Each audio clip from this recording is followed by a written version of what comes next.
Salut la famille, bienvenue sur la chaîne mes potes. Laissez-moi vous poser une question. Et si je vous disais qu'en 2026, pas besoin d'un truc flashy ou ultra compliqué pour profiter d'un vrai SUV électrique qui a l'air moderne, qui roule super bien et qui est hyper pratique au quotidien? Oui, ça donne envie, non? Aujourd'hui, on parle d'un truc vraiment malin, la Chery E5 2026. Une voiture qui n'en fait pas des tonnes, mais qui livre tranquillement tout ce dont la plupart des gens ont vraiment besoin.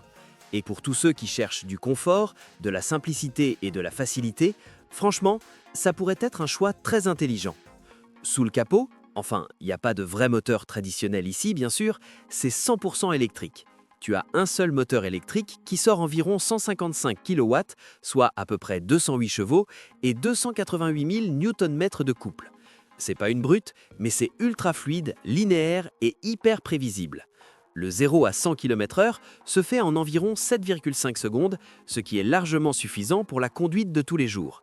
La batterie fait dans les 59 kWh et t'offre jusqu'à 430 km d'autonomie sur le papier. En conditions réelles, compte plutôt entre 350 et 380 km selon ton style de conduite.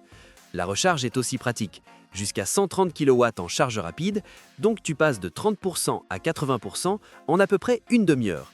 Pour l'usage quotidien, franchement, c'est super pratique. Parlons design maintenant, parce que la première impression, ça compte, hein. L'extérieur est propre et moderne. Tu as cette calandre fermée typique des EV, très slick, très minimaliste. Les phares LED sont bien tranchants et donnent à la voiture un look confiant sans être trop agressif. De profil, les lignes sont fluides, avec une silhouette un peu coupée, ce qui la rend dynamique tout en restant pratique. Et à l'arrière, cette barre LED full width, trop élégant, surtout la nuit. Ça lui donne une vraie présence premium. Honnêtement, elle a l'air plus sophistiquée que ce qu'on pourrait imaginer. À l'intérieur, c'est tout sur la simplicité et la facilité.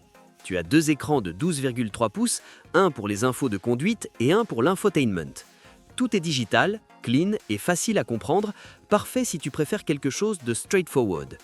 Il y a l'éclairage d'ambiance, un toit panoramique, la clim bizone et un bon système audio. Soyons honnêtes, les matériaux ne sont pas du haut de gamme luxe. Tu vas trouver un peu de plastique dur par-ci par-là, mais le confort global est bon. Les sièges sont bien soutenants, l'espace est correct pour une petite famille et monter-descendre est super facile, un truc qui compte vraiment pour le confort quotidien. Très vite, avant de continuer, si tu kiffes les reviews claires et honnêtes comme celle-ci, sans complications, sans jargon inutile, prends 2 secondes, clique sur le bouton abonner et rejoins la famille. Ça m'aide grave et ça permet à la chaîne de continuer à sortir du contenu cool comme ça. Allez, on reste équilibré. Ce qui marche bien et ce qui marche moins. On commence par les points forts. D'abord, l'expérience de conduite est fluide, silencieuse et hyper relaxante. Parfait pour la ville et les longs trajets confortables. Deuxième, l'autonomie est solide pour les besoins quotidiens, donc tu stresses pas tout le temps avec la recharge. Troisième, le design, dedans comme dehors, fait moderne et bien pensé. C'est simple, mais ça fonctionne. De l'autre côté, le système logiciel peut paraître un peu daté par rapport à certains concurrents.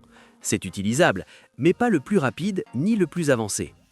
La qualité intérieure, comme je l'ai dit, est correcte, mais pas premium. On sent les compromis.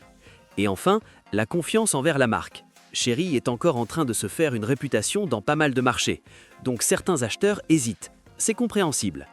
Comparé aux versions précédentes et au Reville, cette modèle améliore l'efficacité, garde une bonne autonomie et se concentre plus sur l'usage quotidien que sur la performance pure. Elle n'essaie pas d'être la voiture la plus excitante, elle essaie d'être la plus sensée. Du coup, elle est vraiment pour qui? Si tu veux un truc flashy, sportif ou ultra haut de gamme, regarde ailleurs. Mais si tu veux quelque chose de confortable, pratique, facile à vivre et sans stress pour la conduite de tous les jours, alors là, ça fait grave sens. C'est une voiture qu'on choisit avec la tête, pas avec le cœur. Et parfois, c'est exactement ce qu'il faut. Et c'est toute la beauté de la Chery E5 2026. Elle ne crie pas, elle n'en fait pas trop, elle livre juste tranquillement ce qu'il faut. Si cette review t'a plu, n'oublie pas de t'abonner, de liker et de partager avec quelqu'un qui pense passer à l'électrique. Merci beaucoup d'avoir regardé, prenez soin de vous et on se retrouve dans la prochaine mes amis.